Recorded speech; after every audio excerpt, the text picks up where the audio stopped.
네, 대통령님 감사합니다. 아시아경제 임철영 기자입니다. 이게 여러 분야가 얽혀 있긴 한데 최근에 관세 문제가 다시 네. 부상하고 있어서요. 미국의 반도체 100% 관세 부과 위협에 대한 이야기들이 나오고 있는데 이게 통상 문제와 관련해서 이렇게 새로운 국면에 진입한 걸로 봐야 될지, 왜냐하면 어제와 오늘 새벽 이렇게 보면 국채 금리가 갑자기 발작을 일으키는 이런 상황들도 관측이 됐고요. 이와 관련해서 앞서 저희가 팩트시트를 통해서 관세와 관련해서는 대부분 저희가 마무리를 했는데 이거를 신뢰하고 앞으로 가도 될지, 대통령님의 어떤 구상이, 앞으로의 구상과 어떤 계획이 궁금합니다.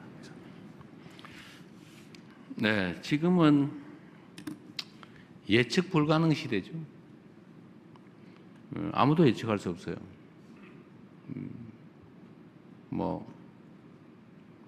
베네수엘라 거기에 대통령이 다른 나라에 잡혀가는 거 쉽게 상상하기 어렵죠. 또 80년 우방인 유럽과 미국이 영토를 놓고 자칫 전쟁을 벌일지도 모르는 상황. 프랑스 대통령이 무슨 평화위원회인가 참여 안 한다고 그랬다가 프랑스의 관세를 중화부담하기로 한다는 얘기도 있더군요. 모든 게 예측 불능의 사회죠. 제가 전에 외신 기자분들하고 점심을 한번 먹은 일이 있는데, 그때 제가 이런 얘기했다가 어디 이상한 언론에서 제가 무슨 인간을 폄하했다 이런 기사도 쓰고 그랬는데, 제가 그때 이런 말씀을 한번 드린 기억이 있어요. 요약하면 성장률이 떨어지면 무력 충돌의 가능성이 높아진다. 개미도 그러더라. 개미도 봄에는 안 싸우다가 가을에 대해서 식구가 쭉 늘어나니까 경계가 겹치면서 그 지점에서 전쟁이 벌어져가지고 시커멓게 죽어 있더라. 이게 이제 사람도 제국주의나 제국주의 충돌 이런 것도 성장을 해서 계속 기회가 많아지고 나눌 게 많으면 평화롭게 지내다가 성장률이 떨어지고 더 이상 또 뭔가를 늘리기 어려운 상황이 되면 이제 서서히 충돌하고 대립이 격화되고, 그러다 결국 물리적, 군사적 충돌로, 대규모 충돌로 가는 게 인류 역사죠. 그래서 점점 그런 위험성이 커진다는 걱정이 사실은 내심으로 드는데, 그렇게 안 되도록 노력해야 되겠죠. 전체적으로는 전 세계의 성장률이 떨어지는, 그래서 경제적 갈등이 격화되면서 이게 정치적 갈등으로, 그리고 나아가서는 군사적 충돌로까지 서서히 가는 것 같아서 참 걱정입니다. 그래서 제가 자주국방 얘기도 많이 하고 이제 전략적 자율성 얘기도 자주 드리는 거예요. 우리 대한민국이 세계 5위 군사 강국이기도 하고, 그래서 방위산업을 제가 계속 육성해야 된다. 그리고 그러려면 그게 윤리적, 도덕적 얘기를 하기 이전에 방위산업 수출도 저희가 이제 주력을 하는 측면이 있어요. 이건 이제 국방력 강화에 도움이 되기 때문에 그렇습니다.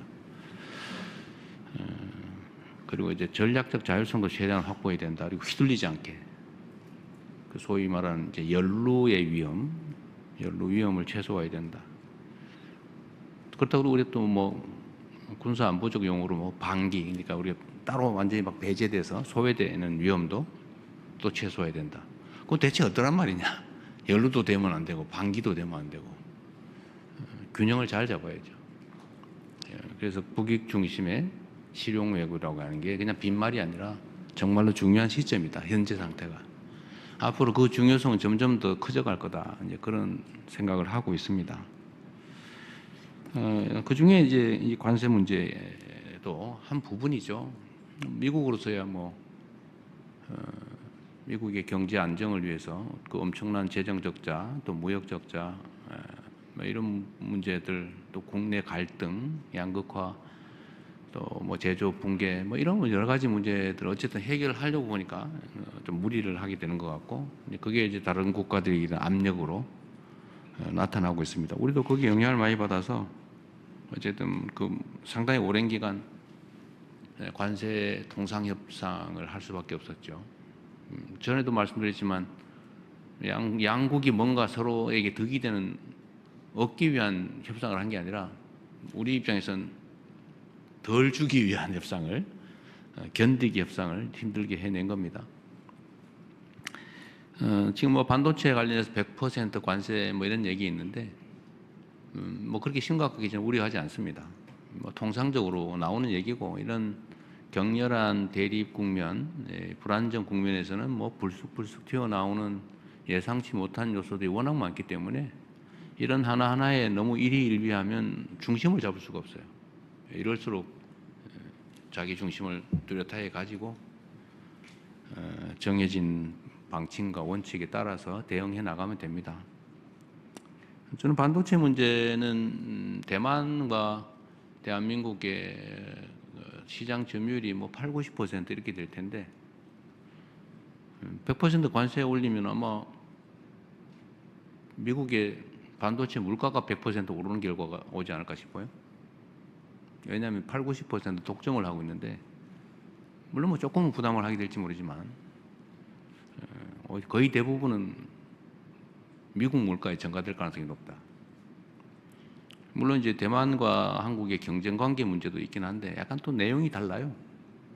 내용도 좀 다르고 또 대만보다는 불리하지 않게 하겠다고 하는 합의를 그때 이럴 경우를 대비해서 미리 다 합의를 해놨죠. 이럴 가능성이 있다고 그때 본 겁니다. 그래서 반도체는 다른 나라보다 불리하게 하지 않는다. 대만보다 불리하게 하지 않는다. 대만만큼은 불리하게 할 수 있다는 뜻이기도 하죠. 대만이 잘 견뎌내길 바랍니다. 그런데 이게 뭐 한 국가의 뜻대로 마음대로 되지는 않아요. 그게 뭐 미국에다가 반도체 공장 안 지으면 100% 올리겠다 이런 얘기도 있는 것 같은데 그건 협상 과정에서 나올 수 있는 여러 가지 얘기들이죠. 뭐 미국이야 반도체 공장을 미국에 많이 짓고 싶을 겁니다. 또 험난한 파도가 오긴 했는데 배가 파손되거나 손상될 정도의 위험은 아니어서 잘 넘어가면 되겠습니다. 그리고 또 하나 중요한 건 제가 이거 강조해 놓을 거는 조인트 팩트 시트에서도 명확한 것처럼 우리가 뭔가를 할 때는 상업적 합리성을 보장한다. 저는 그게 제일 중요한 기준이 되겠습니다. 그래서 너무 걱정하지 않으셔도 되겠다. 또 우리 유능한 산업부 장관 또 협상팀들이 있기 때문에 잘 해낼 겁니다.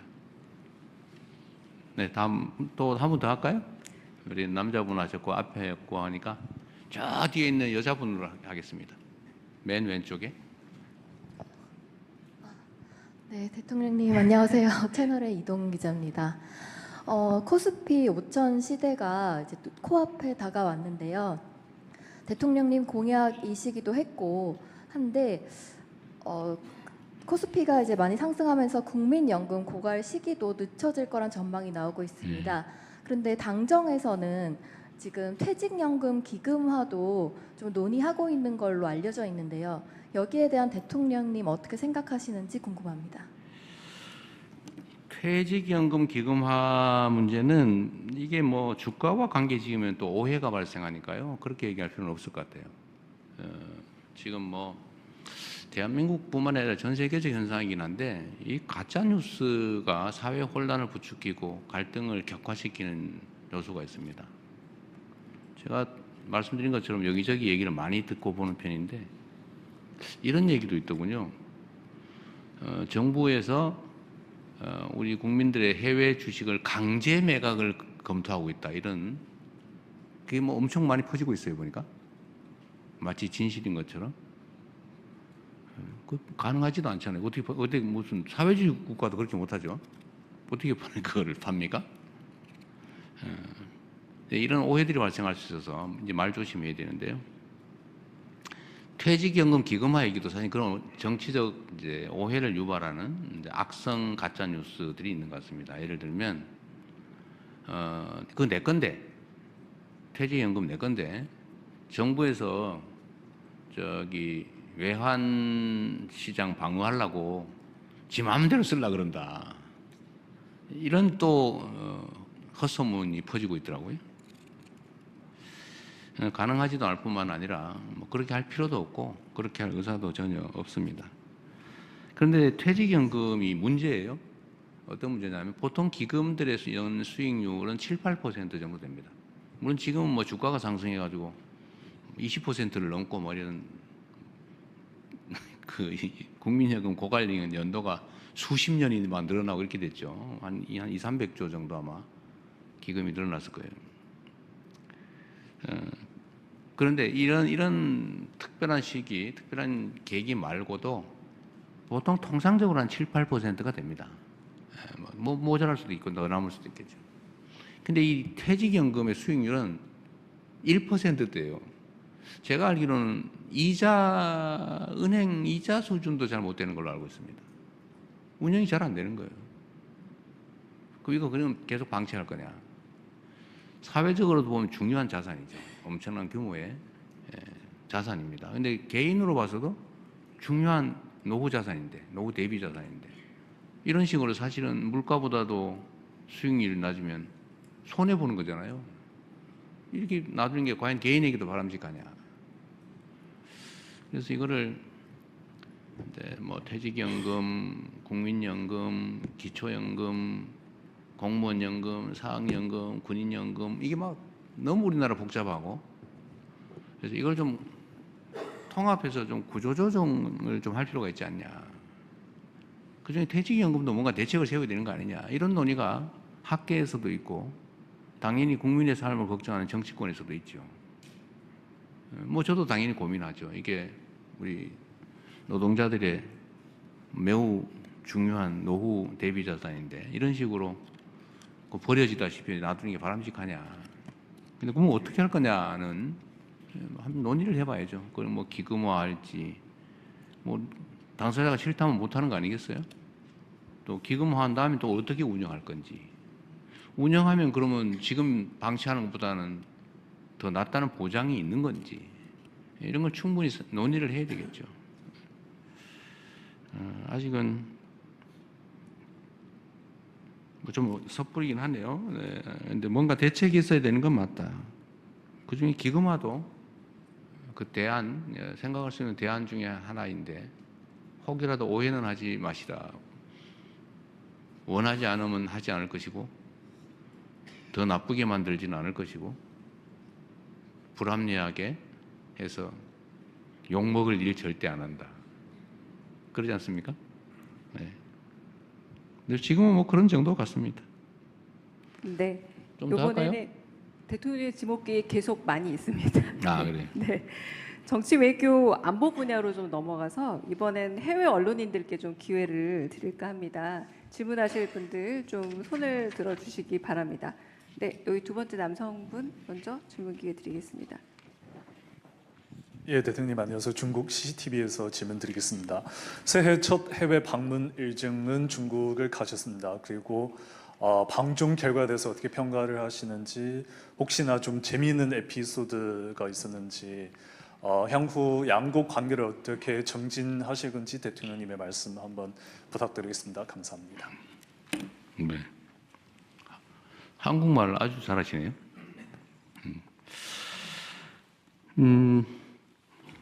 제가 이제 작년 취임한 이후에 외국 정상들을 만난 게 한 50개국 된다고 그래요. 맞나 모르겠네. 뭐 그렇다고 그래요. 뭐 이래저래 뭐 만난 게. 그 중에 이제 시간을 가지고 긴 시간을 가지고 정상회담을 한 경우는 그리 많지는 않죠. 이번 방중에서 시진핑 주석과 회담은 참 유익했다고 생각합니다. 그리고 방중 과정에서 중국 정부가 매우 잘 준비해서 이렇게 환대해 준 것들이 우리 대한민국 국민들께서도 다 목도를 했고 또 중국 인민들도 함께 본 장면인데 양국 간의 관계 개선에 큰 전기가 됐다고 생각합니다. 뭐 여러 가지 현안들이 있긴 한데 뭐 국가 간에 좋은 측면만 있을 수는 없고 갈등적 요소도 분명히 있죠. 이런 갈등적 요소들도 잘 관리할 수 있을 거라는 확신도 들었습니다. 그리고 양국 간의 관계의 새로운 설정을 통해서 중국에게도 한국에게도 모두 도움이 되는 협력 방안도 얼마든지 만들 수 있겠다는 생각이 들었습니다. 뭐 여러 가지 면이 있죠. 경제 협력도 있겠고요. 외교 안보 분야의 협력도 중요합니다. 뭐 신뢰도 계속 제고해 나가야 되고, 예를 들면 지금 협의 중인 우리 황해에서의 수색 구조 합동 훈련 뭐 이런 것도 저는 해야 된다고 생각해요. 그리고 어떤 일이 벌어질지 모르는데, 그래서 군사 안보 분야의 협력도 신뢰 제고도 가능하게 됐다는 생각이 들고, 또 문화 교류나 또 관광 등을 통한 인적 교류도 매우 지평이 넓어졌다고 생각이 됩니다. 뭐 에피소드가 뭐 특별히 있을까? 여러분이 다 보신 장면이어서 물론 뭐 비공개된 것들도 있긴 합니다만, 저는 뭐 시진핑 주석께서 그 중국의 경제 발전, 사회 발전에 큰 성과를 냈고, 또 뛰어난 지도자라는 생각을 하게 됐습니다. 생각하는 것보다 일반적으로 보여지는 것보다는 매우 인간적이고 생각보다 농담도 잘 하시고 아주 좋은 정상회담이었다고 생각합니다. 네. 해외 언론인 한 분만 더 제가 질문 받겠습니다. 앞에 여성분, 네. 예, 질문 기회 주셔서 감사합니다. 로이터 통신의 김희진 기자라고 합니다. 지금 북한과의 대화가 전혀 이루어지지 않고 있는데 이 평행선을 달리고 있는 와중에 이제 대통령님만의 어떤 전략이 있으신지, 그리고 그 중에서 그 한반도 비핵화에 대해서 미세한 조절이나 어떤 변화도 한 번쯤 고려를 해보실 수 있으신지 궁금합니다. 감사합니다. 남북 관계는 참 어려운 상황이 됐습니다. 지금도 이제 무인기 침투 문제 때문에 좀 소란스럽습니다. 북한 입장에서는, 저 북한이라고 하면 참 싫어하더군요. 북측에서는 이 정권이 교체됐는데도 이 무인기가 또 날라왔더라.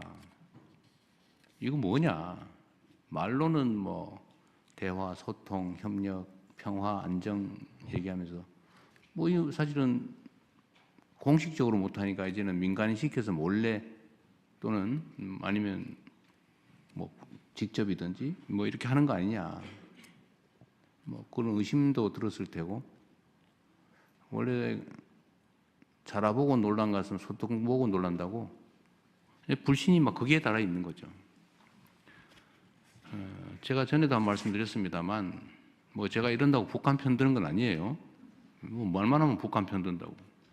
역지사지하는 게 역지사지. 네, 역지사지하는 겁니다. 상대 입장이 돼봐야 대화도 되고 뭐 조정도 되고 협의도 되고 하지 않겠어요. 저는 이제 야당 대표를 하고 있을 때도 마찬가지였지만 새로운 현상을 봤어요. 이 북측이 6.25 전쟁 직후에도 하지 않았던 행동을 하더라고요. 어떤 거냐? 그 군사 분계선에다가 3중 철책을 설치한 거예요. 철책을 3중 철책을 설치해요. 막 돈 들여가지고 막 도로 만들고, 북한으로 연결돼서 그 돈 들여서 만들었던 철도 다 끊고, 다리 뭐 도로 다 끊고 거기다 둔덕을 쌓아요. 왜 그럴까? 결국 제 추측으로는 전차 방벽을 쌓은 거 아니야. 북쪽으로 뭐든지 못 넘어오게 막으려고 했던 것으로 생각이 됩니다. 6.25 전쟁 이후에 한 번도 하지 않던 행동이에요. 뭐 돈이 남아서 하는 것도 아닐 테고요. 그런 걸 보면 남북 간의 불신과 증오심, 대결 의식이 얼마나 높아졌냐를 알 수 있죠. 그런데 정권이 바뀌어서 우리는 강력한 국방력, 뭐 안보 역량은 키우되 대화와 소통을 통해서 싸우지 않아도 되는 상태, 싸울 필요가 없는 상태, 싸우지 않고 이기는 상태가 아니라 싸울 필요가 없거나 싸울 여지가 없는 평화적 공존의 상황, 이게 가장 확실한 안보다. 그게 경제 성장 발전에 가장 크게 도움이 된다라고 생각을 해서 대화하고 뭐 유화적인 조처도 하고 있습니다만 반응이 없어요. 그 와중에 어쨌든 이 무인기 사건이 터져서 이재명 정부도 믿을 수가 없겠다라는 또 하나의 징표 핑계거리를 만든 거죠, 우리 입장에서는. 그래서 이게 꽤 엄중한 사안입니다. 그래서 철저히 조사하고 잘 대책을 세워야 되는 이유죠. 그만큼 한 남북 관계는 어렵습니다. 그리고 이 쌓인 불신과 적대 의식이 너무 커서 중국 시진핑 주석의 말씀처럼 석자 얼음이 어떻게 한 번에 녹겠냐, 이런 얘기도 우리 남북 관계에도 적용이 될 수 있을 것 같습니다. 남북 간의 관계에 대한 전략은 뭐 단순하면서도 뭐 확실하죠. 확고한 방위력, 억지력을 확보하고 그 기반 위에서 이 방위력과 억지력으로 위협하는 게 아니라 대화하고 소통하고 협의하고 존중하고 그래서 공생 공령의 길을 같이 살고 같이 번영하는 길을 만들어간다. 통일은 지금 뭐 통일은커녕 뭐 전쟁 안 하면 다행인 상황인데 그건 좀 뒤로 미루더라도 평화적 공존이 가능한 상황으로 최대한 할 수 있는 걸 해나간다. 그 속에서 미국의 역할이 매우 중요하다고 생각이 돼요. 미국 트럼프 대통령이 약간 독특한 분이시긴 한데 그 점이 한반도 문제 해결에는 크게 도움이 될 수 있다고 생각됩니다. 북미 대화의 가능성도 여전히 열어놓고 계시고 또 트럼프 대통령 같은 스타일 그런 게 김정은 위원장하고 대화에 도움이 되는 것 같아요. 그래서 그 길을 좀 우리는 좀 잘 열어가자. 제가 페이스메이커 역할을 하겠다. 뭐 우리가 직접 하는 건 어려우니까, 어려운 상황이니까 피스메이커의 평화 만들기가 성공을 하면 뭐 한반도에 도움이 되니까 우리는 그 여건을 최대한 조성해 나가겠다, 이 말씀을 그때 드린 바가 있는데 뭐 그 점은 여전히 똑같습니다. 그리고 비핵화가 이 사진 본질에 관한 거죠. 네. 결국 북한이 핵무장을 하고 핵 보유국으로 공식 인정받기를 갈망하고 있죠. 그리고 아마 그거는 모든 전문가들이 예측하는 것처럼 알고 있는 것처럼 체제 유지 보존 욕구 때문이겠죠. 불안하니까. 그리고 그 문제를 해결할 수 있는 핵심은 북미 관계라고 보고 있는 것 같아요. 실제로도 그런 것 같습니다. 그래서 핵 문제는 이상적으로 본다면 북한의 핵이 없어지는 한반도 비핵화, 뭐 남쪽에는 없고 앞으로도 핵 무기를 보유할 생각이 없으니까 이제 북측에만 핵무기가 없으면 이제 한반도 비핵화는 되는 거죠. 그 비핵화를 해야 되는데 가장 이상적이긴 하지만 북한이 핵을 포기하겠습니까? 그건 또 아주 엄연한 현실이죠. 엄연한 현실과 바람직한 이상. 이 두 가지는 쉽게 공존하기 어렵죠. 그럼 이 상태로 보면 계속 갈 거냐? 지금까지 전략은 그랬죠. 기다려보자. 견디자. 이상을 향해서, 이상을 꿈꾸면서 현실을 외면했죠. 결과는 어떻게 됐냐? 핵무기가 계속 늘어나고 있어요. 핵무기가 계속 자라고 있어요.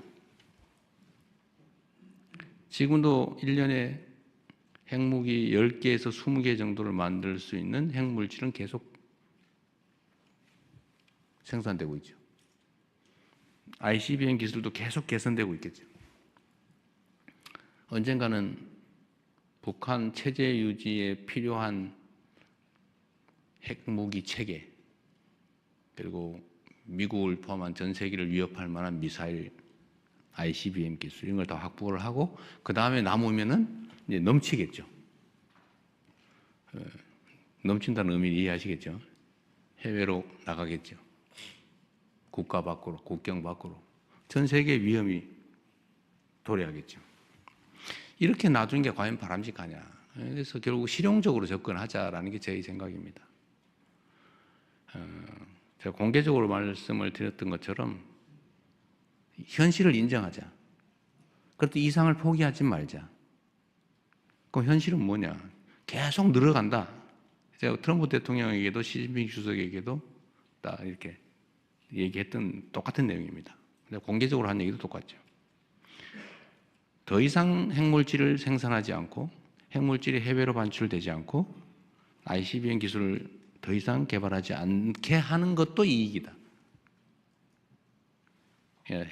현재 상태 중단하는 것도 이익이다. 이건 현실이다.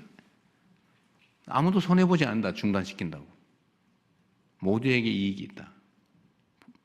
그럼 거기에 대해서 일부 보상을 하면서 1단계로 이상은 포기하지 말고 가장 현실적인 건 중단하자. 는 협상을 하자. 다음은 핵 군축하자. 군축 협상하자. 그리고 길게는 비핵화를 향해서 가자.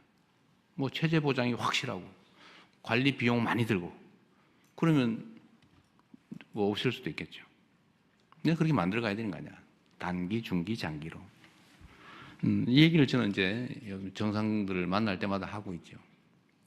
그리고 이 점에 대해서 또 뭐 그러면 비핵화를 포기하는 거냐, 뭐 비핵화는 뭐고 핵 없는 한반도는 뭐고 왜 말이 다르냐, 뭐 온갖 얘기들이 있죠. 저는 모든 문제는 실용적으로 접근하자는 겁니다. 실제 도움이 되는 방향으로. 그리고 상대가 받아들일 수 있는 걸 해야지. 뭐 절멸시켜서 없애버릴 수 없다면, 현실적으로 존재하는 거라면 그렇게 상대를 인정하고 상방이 받아들일 수 있는 모두에게 도움 되는 방법을 찾아가자라고 지금 계속 설득하는 중입니다. 뭐 효과가 있을지 없을지 모르겠지만 저로서는 제가 국민 여러분의 권력을 위임받아서 대한민국의 국정을 담당하는 한 대한민국 국민들에게 그리고 대한민국에게 또 전 세계에 그리고 북한에게도 북측에게도 도움되는 실용적인 길을 좀 찾자는 게 제 생각이고 또 그렇게 계속 추진해 나가겠습니다. 저는 대전제는 그렇습니다. 나라의 힘을 키우는 것입니다. 그리고 대외적 문제, 안보, 국방, 외교 이 분야에 관한 한은 좀 정략적 접근을 좀 자제하고 이런 점에서는 힘을 좀 모아가자 이 말씀을 좀 부탁 말씀 하나 드립니다. 네, 다시 국내 언론 한 분 질문 요청드리겠습니다. MBC 김재경 기자님. 예, MBC 김재경 기자입니다. 그 질문 기회 주셔서 대단히 감사하고요. 또 제가 감사하다고 말씀드린 이유 중에 저희가 지난 4년간 그 대통령 기자회견 때 질문 기회를 단 한 번도 얻지 못했습니다. 단 한 번도? 네, 그래서 저희가 뭐 대통령 뭐 민간인 전용 탑승기 보도도 있고 뭐 바이든 날리면 보도도 있고 해서 저희가 상당히 불편했구나라는 생각을 저희 MBC 네. 구성원들이 했었는데 당시 출입했던 기자들이 이제 너만큼은 반드시 질문 좀 했으면 좋겠다라고 얘기해서 알겠습니다. 제가 이제 감사하다는 말씀 드립니다. 자주 기회를 드리세요. 전에 못하신 것까지 다 하게. 그래도 뭐 다들 공정하게 네. 질문 기회를 받는 것 같아서 네. 느낌이 새롭고요. 그 질문 드리자면 저는 그 종교와 정치 분리 문제를 네. 좀 드리고 싶은데 지금 통일교와 신천지 관련 특검 법안이 이제 그 이제 통과 네. 뭐 앞두고 있고 근데 이제 조금 정치권에서 이제 국민의힘 측에서 그 좀 행보가 좀 오락가락하는 것 같아요. 그러니까 처음엔 반대했다가 그 다음엔 통일교만했다가 또 이제 신천지의 확실한 증거들이 나오니 또 따로따로 각각 한다.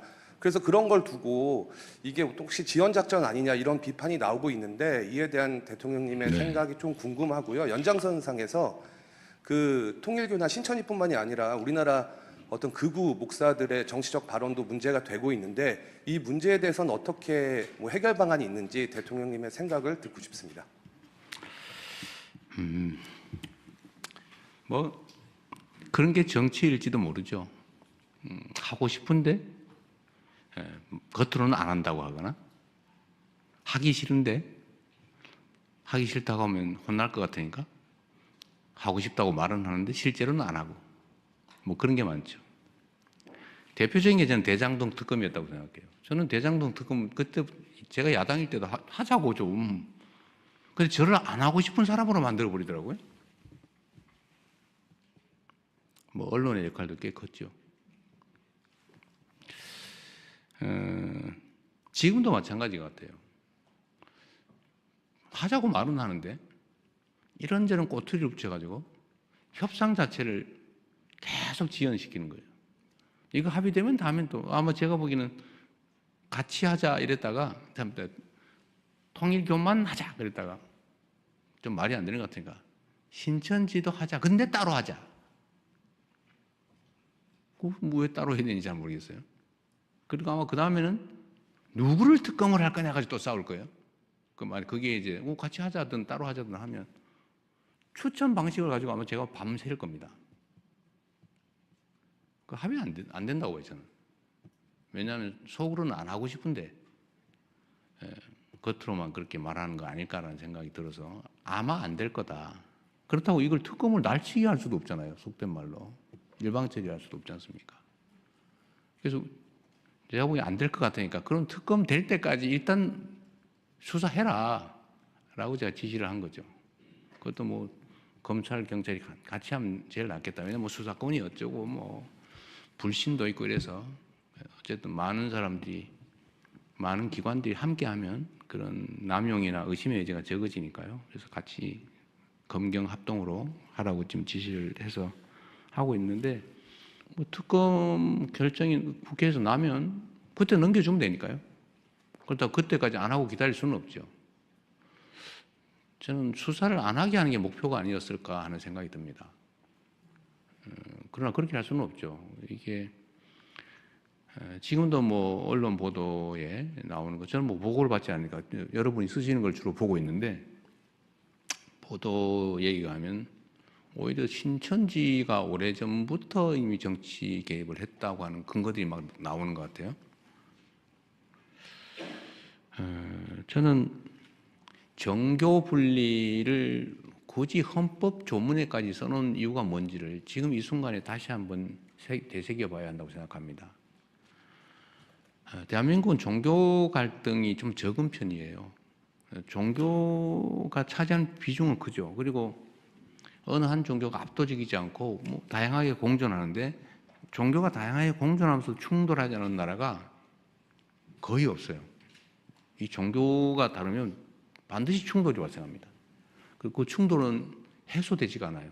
결국 쪼개지든지 대량 학살을 해서 한쪽이 한쪽을 완벽하게 억압적으로 지배하든지 이렇게 해서 엄청난 사회적 갈등과 비용을 치르죠.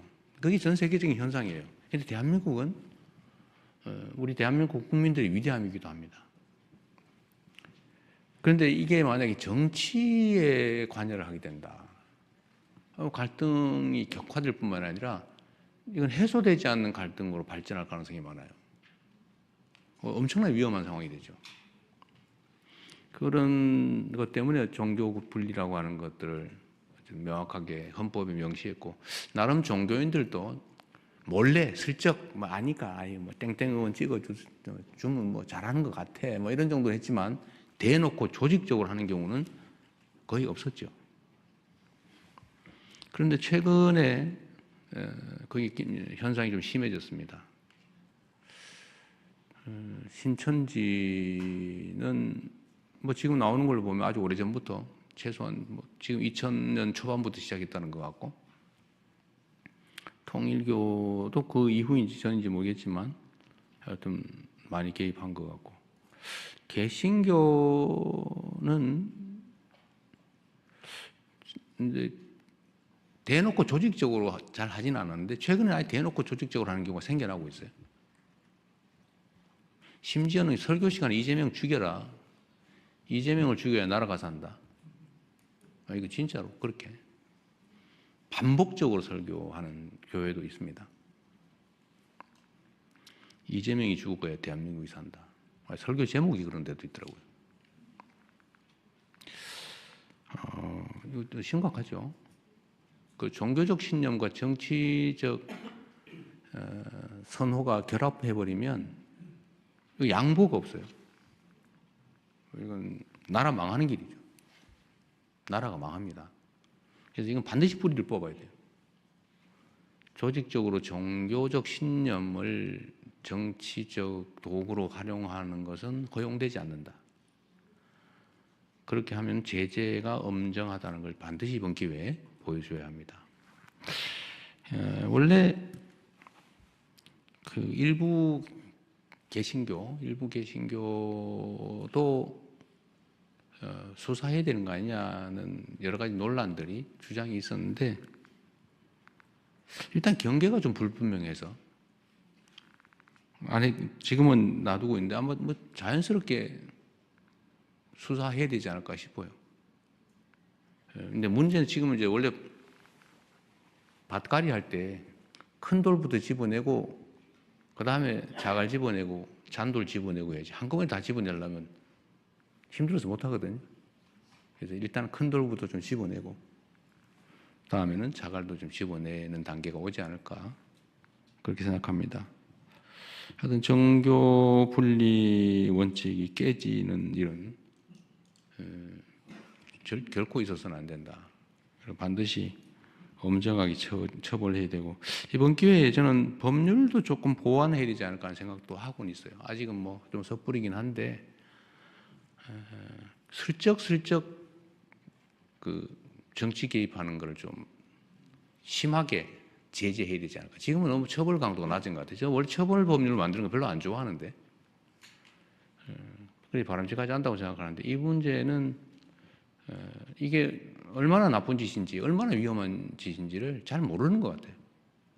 그 마치 무슨 권리인 줄 알아요. 그러나 이게 개인이 정치적 선호를 갖는 거, 종교적 신념을 갖는 건 상관없죠. 그러나 종교 시스템 자체를 정치적 수단으로 쓰는 거, 그건 절대로 허용되지 않는 겁니다. 그 마치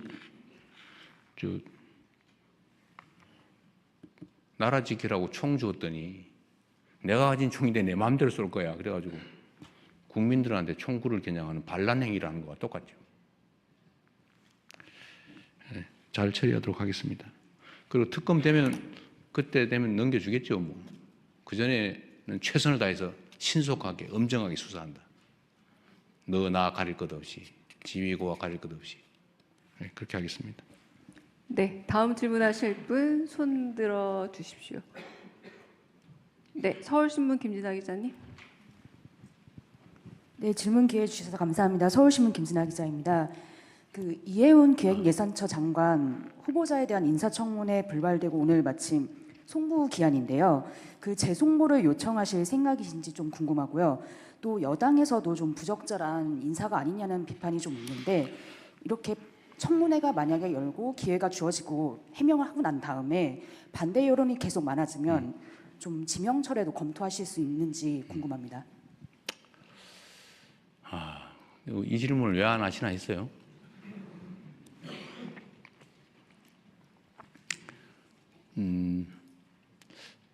참 어렵습니다. 제가 지금 어려운 일이 두 가지인데 뭐 좀 이따 얘기하시겠지만 검찰 개혁에 관한 논란, 또 소위 탕평 인사에 관한 이해운 지명자에 관한 문제, 이거 정말 어려운 주제 중에 하나입니다. 직설적으로 얘기를 하면 이해훈 지명자에 대해서 어떻게 할지는 아직 결정은 못했어요. 근데 아쉬운 거는 본인의 이야기를 공개적으로 들어볼 기회를 갖고 그 청문 과정을 본 우리 국민들의 좀 판단을 제가 들어보고 좀 그렇게 판단하고 싶었는데, 결정하고 싶었는데 그 기회마저 봉쇄돼서 본인도 아쉽겠지만 저도 참 아쉽습니다. 문제가 있어 보이긴 해요. 그리고 우리 국민들께서도 문제 의식을 가지시는 부분도 있습니다. 그리고 뭐 저로서도 아쉽기도 하죠. 그러나 그에 대해서 본인의 해명도 또 들어봐야 되는 거 아닌가요? 그게 공정하죠. 그리고 저는 이제 재판을 많이 참여하면서 평생 살아온 사람이라 우리 의뢰인 쪽 얘기를 제가 잘 정리를 해가지고 이제 판사를 설득하는 일을 평생을 해왔잖아요, 직업으로. 이 원고 측 유능한 대리인이 써놓은 걸 읽어보면요, 100% 그 사람 말이 맞아요. 그런데 피고 측이 써놓은, 유능한 변호사가 써놓은 주장을 잘 읽어보면 100% 맞아요. 그래서 두 사람 얘기를 다 들어보면 판단이 좀 서요, 양쌍방의 얘기를. 그래서 재판제도가 원래 공격 방어가 중요해요. 그래서 한쪽 얘기만 듣고 판단하는 거는 그리 바람직하지 않더라. 저는 하도 저 자신에 관한 이야기, 왜곡된 가짜를 많이 들어봐서 제가 그런 신념이 생겼어요. 사람의 말을 듣고 판단하지 않는다. 제가 아주 가까운 사람 얘기를 잘 안 믿어요. 근거가 뭔데? 이쪽 입장은 뭔데? 자꾸 물어보죠. 그래서 제가 레드팀 이런 거 좋아해요. 반대쪽 얘기를 꼭 들어보려고 그래요. 근데 한쪽 얘기는 위험하거든요. 그거 잘 안 믿어져요. 그래서 좀 아쉽다. 지금 할 수 있으면 지금이라도 좀 해줬으면 좋겠는데 좀 어떨지 모르겠어요. 쉽지 않겠죠? 좀 시간을 두고 판단하겠습니다. 그런데 이거와 관련해서 좀 근본적인 얘기를 한번 하고 싶어요. 청와대의 검증에 문제가 있는 거 아니냐는 지적도 아마 하실 것 같아요. 뭐 문제가 있죠, 결론적으로. 부족하죠. 근데 그분이 뭐 진짜인지 아닌지 뭐 좀 가려봐야 되겠지만, 보좌관한테 갑질을 했는지 안 했는지 우리가 어떻게 합니까? 그 어디에 써놓은 게 있으면 모르겠는데, 어디 뭐 기사라도 났으면 모르겠는데. 그리고 유능하단 한 분이라고 판단이 되고, 그리고 그쪽 진영에서 공천을 무려 5번을 받아가지고 3번씩이나 국회의원에 당선됐고, 뭐 아무런 문제가 제기되지 않았던 분이잖아요. 근데 자기들끼리만 알고 있는 그 정보를 가지고 마치 대부에서 나오는 배신자 처단하듯이, 그래 막 우리는 모르는 걸 막 공개를 해가면서 이렇게 공격을 하면, 뭐 흠잡힐 일을 한 당사자의 잘못이기도 하겠지만 우리로서는 알기 어렵죠. 이게 정치인가, 현실인가 하는 생각도 들긴 합니다. 그리고 또 반대쪽도 있어요. 아니 우리가 어떻게 만든 정권인데 그 중요한 자리를 왜 상대방한테 주는 거야? 섭섭해. 지지 처리할 거야. 이런 분도 계시죠. 그럼 이해가 되죠. 지금까지 그랬으니까. 그런데 대통령은 아마 노무현 대통령께서도 겪었던 참 큰 고민이고 어려움이었던 것 같아요. 뭐 제가 뭐 그렇게 하겠다는 건 아닌데, 대통령은 당선될 때까지는 한쪽 진영의 대표인 게 분명한데, 당선된 순간부터는 전체를 대표해야 된다. 이게 저희 확고한 생각이에요. 그러나 출신이나, 그러니까 대표하던 진영, 또 그 진영의 가치, 지향, 신념 이런 건 변하지 않죠. 예를 들면 칼 쓰는 민족, 그 종족하고 활 쓰는 종족이 싸워서 칼 쓰는 종족이 이겼다고 해도 모두가 칼만 써 이렇게 할 수는 없잖아요.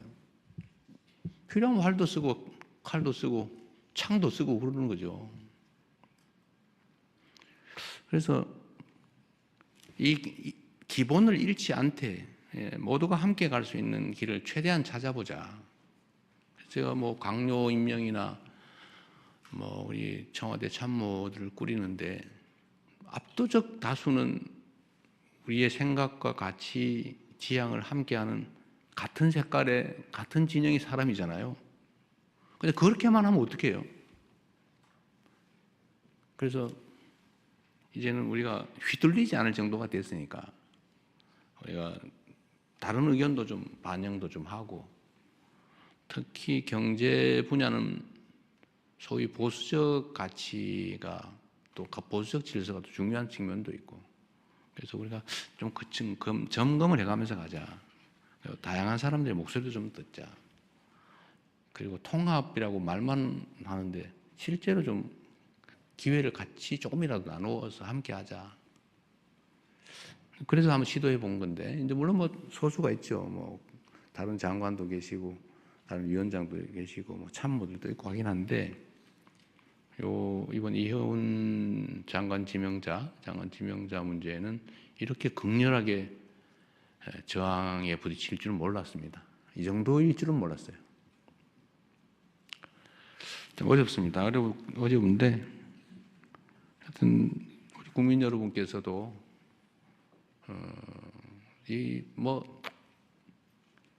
이해해 주시라는 말씀을 드리기는 어려운데, 이런 필요성이 있다는 점에 대해서 일부 용인은 해 주시길 바랍니다. 우리가 편을 갈라가지고 싸우긴 했지만, 이제 싸움은 일단 끝났고, 이제는 함께 모두를 대표하는 그런 통합된 나라로 가야 되고, 그게 대통령이 해야 될 가장 중요한 직무인데, 사실은 뭐 필요한 만큼 못하고 있다고 저는 생각합니다. 그러나 필요 최소한을 나름 시도하고 있다. 참 어렵네요. 저는 뭐 이렇게 막 많이 문제될 줄 몰랐어요. 앞으로 우리가 인사를 하는데도 참고해야 될 것 같습니다. 네, 말이 길어서 미안합니다. 대신에 질문할 기회는 충분히 드리도록 하겠습니다. 네. 이제 마지막으로 사회문화 기타 분야로 좀 넘어가 보겠습니다. 이 섹션이 끝나고 나서 주제에 관련 없는 관련 없이 질문 또 뭐, 받겠습니다. 네, 질문하실 분, 네, 사회문화 기타 분야 관련해서 손들어 주시면 제가 또 지목을 드리겠습니다. 네, 좀 안 한 분야 쪽에서 좀 제가 선택을 드리고 싶어서요. 네, 여기 앞에. 네. 여기, 네. 네, 매일신문 유광준 기자입니다. 그 지방정부 통합과 관련된 질문을 드리겠습니다. 이 통합에 즈음한 중앙정부의 이 단발성 지원만으로는 이 시너지 효과를 내기가 좀 어렵다, 이런 우려들을 지역에서 하고 있습니다. 그래서 지방정부의 항구적인 자주 재원을 좀 확보하는 문제, 그리고 지방정부로의 권한을 과감하게 좀 이양하는 문제도 이번에 함께 좀 해결했으면 좋겠다, 이런 목소리들을 내고 있는데, 우리 기초자치단체장도 하시고 또 광역자치단체장도 경험하신 우리 대통령님의 좀 좋은 아이디어를 좀 여쭙고 싶고요. 그리고 지역경제 활성화를 위해서 이 2차 공공기관 지역 이전이 필요하다, 그리고 이 남부 반도체 벨트 구축이 시급하다, 이런 요구들도 많은데, 이에 대한 대통령님의 의중도 궁금합니다. 네, 뭐 다 맞는 말씀이십니다. 대한민국은 지방자치라고 하는 것을 나름은 시행은 하고 있는데, 이 지방자치는 두 가지 측면이 있죠. 권한을 나누는 분권, 중앙이 다 잡고 있는. 근데 이걸 지방으로 이렇게 나눠서 지역으로 나누는, 권한을 나누는 분권의 문제. 또 하나는 그럼 나누기만 하면 되냐? 자치의 문제가 있죠. 주민들이 그냥 풀뿌리처럼 지역 스스로의 문제를 스스로 해결해 나가게 하는 이 분권과 자치라고 하는 게 지방자치제도의 핵심이죠. 근데 이제 두 가지 다 좀 부족한 측면이 있습니다. 이제 조금씩 많이 개선되고는 있어요. 그래서 기초단체장 하던 시장이 대통령으로 되고 그러지 않습니까? 작은 권한, 작은 재정을 가지고도 엄청난 실적을 내는 사람들이 가끔씩 이제 나오고 있죠. 근데 많이 부족하죠. 근데 분권의 핵심은 결국 권한과 재정이죠. 자치권을 강화한다. 근데 권한 강화도 많이 넘겨줘야 되는데 지방이 잘 안 넘겨주고 싶어 해요. 저도 대통령이 되니까 갑자기 걱정이 싹 늘어나면서 이걸 꼭 줘도 되나? 이런 생각이 드는 분야가 있어요. 근데 제가 그러면서 가끔 아니지. 내가 대통령 영원히 하는 것도 아닌데. 이러면서 반성을 하기도 합니다. 그리고 핵심은 또 재정입니다. 재정. 뭐 돈이 있어야 일을 하죠. 그래서 이번에 제가 이제 광역 통합은 해야 되는데 이게 잘 안 돼요. 왜냐하면 정치적 이해관계가 제일 크게 장애가 됩니다. 솔직하게 얘기하면 그런 거죠. 가끔씩은 이게 정치가 그 사회 발전에 도움을 주는 걸까, 장애를 주는 걸까 이런 고민이 들 때도 있어요. 가끔씩 장애 요소로 작동될 때도 많죠. 정치가. 그리고 정치가 국민을 위해서 해야 되는데, 주권자를 위해서 정치를 해야 되는데, 실제로는 정치인을 위한 정치를 하거나 정치를 위한 정치를 하는 경우도 많죠. 뭐 그건 끊임없이 개선해 나가야 되고, 그 개선의 핵심은 이제 우리 국민들의 관심과 참여라고 생각됩니다. 지방 분권 자치 강화, 뭐 이거는 이제 긴 목표를 두고 해 나가야 되는데, 지금 지방 재원 배분이 되게 72대 28 뭐 이렇게 얘기를 해요. 보통 이제 6대 4 정도는 돼야 된다. 자체 재원, 지방 자체 재원 규모가 28%가 아니라 40%는 돼야 된다. 근데 그건 쉽지는 않고. 근데 실제 집행은 또 75%가 지방에서 집행이 되고 있어요. 근데 왜냐하면 중앙정부가 지방을 줘서 집행을 합니다. 중앙정부가 차원을 집행하는 게 아니고 다 도, 시군에다 주어서 집행을 하죠. 근데 그게 75%는 지방의 손으로 집행이 돼요. 이게 뭐냐? 권한은 중앙정부가 가지고 실제 집행은 지방이 하고 있는 거죠. 그래서 이거를 좀 교정을 해야 되는데, 하여튼 통합은 해야 소위 5극 3특 체제, 그러니까 지방 중심에 남부는 해양 수도, 남부 벨트를 만들고 중부는 행정 수도로 행정 벨트를 만들고, 이제 서울, 경기, 인천 일대는 이제 문화 수도, 경제 수도로 이렇게. 그래서 이 균형을 좀 맞추자. 근데 여기 맞춰가려면 이 규모가 다 나눠져 있어서 되질 않아요. 그래서 이거 합치자. 근데 정치적으로 잘 안 되는데 이번에 다행히 충남 대전이 이제 스타트를 했죠. 근데 이게 제가 들여다 보니까 말로는 하자는데 진짜 하려고 하는 걸까? 이 생각이 좀 들어서, 그러면 재정이나 지원을 해줄 테니까 이번 기회에 좀 해보시라고 하니까 전남 광주가 갑자기 우리 하겠다고. 그래서 제가 재정을 대폭 늘려서 지원을 해주겠다 그러면 대개 65대 35 정도에 해당되는 만큼을 한번 배정을 해보겠다. 장기 목표니까 통합은 미리 해준다는 차원에서. 그리고 거기서 좀 더해서, 그래서 5조 원, 최대 5조 원까지 연간 4년 제 임기 안에 하면 4년 하면 20조 원 정도를 지원해 줄 수 있겠다. 계산을 좀 해보고, 좀 무리가 발생하긴 하지만 이렇게 안 하면 통합이 안 되겠다 했더니 효과가 좀 있는 것 같아요. 뭐 정치적 고려를 해가지고 하는 건 전혀 아닙니다. 근데 충남 대전은 지금 약간 반대 기류가 생겨나고 있어요. 민주당이 한다고 하니까 바뀌는 거 아닌가 싶은 생각이 좀 들긴 해요. 근데 전남 광주는 확실하게 될 것 같습니다. 그래서 제가 아까 말씀 미리 좀 조금은 드렸는데, 통합을 하려면 유인이 있어야죠. 유인이 해야 될 이유. 그래서 그거를 이제 몇 가지를 제가 정리한 겁니다. 첫째는 재정 지원을 대폭 늘려서 해준다. 최대 5조 원까지 연간. 근데 이건 뭐 약간 이연할 수도 있어요. 왜냐하면 5조 원을 갑자기 좀 어디다 씁니까? 그럼 나중에 좀 이연해서 다음에 쓸 수도 있게 하자. 그다음에 여기 약간의 그 가이드라인도 좀 정해주자. 예를 들어 이거 가지고 어디 다리 놓는 거 뭐 연육교 막 놓고 이런 데 다 써버리면 어떡해요? 그것도 문제잖아요. 핵심은 지역의 산업 경제 발전 토대를 만드는 겁니다. 다시 사람이 몰려오고 그러려면 정주 여건도 만들어야 되고 문화 환경도 개선해야 되고 기업 유치도 해야 되고 기업 유치하려면 그냥 옵니까? 뭐 세제 지원이든지 뭐 고용 지원이든지 이런 것도 해줘야 되고 연구기관도 만들어야 되고 학교도 늘려야 되고 초중고도 좀 개선해야 되고 할 게 많아요.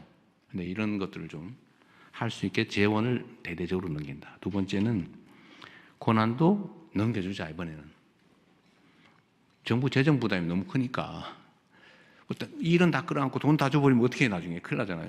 그러니까 일도 넘겨버리자 이번 기회에. 그래서 인력도 그쪽에 마음대로 할 수 있게 해주자. 마음대로는 아니고 확 풀어주자. 뭐 부단체장도 늘려주고 급수도 올려주고 이런 조직 지원도 좀 하고 권한도 넘기고 그 다음에 또 하나 중요한 게 산업 배치에 있어서 좀 우선적 지원을 해주자. 어차피 기업들이 다 결정합니다. 예를 들면 용인 뭐 반도체 얘기 자꾸 하는데 저거 정부가 옮기라고 옮겨집니까? 정부 마음대로 되지도 않고 첫째. 두 번째로는 이미 정부 방침으로 정해서 결정해 놓은 걸 지금 와서 뒤집습니까? 쉽지 않죠. 그래서 이건 정치적으로 결정할 일은 아니고 다만 설득이나 유도는 할 수 있죠. 용인 반도체 지금 저 13기가와트의 전력이 필요하다는데 여러분 13기가와트면 원자력 발전소 10개 있어야 돼요. 그 전력을 어디서 해결할 겁니까?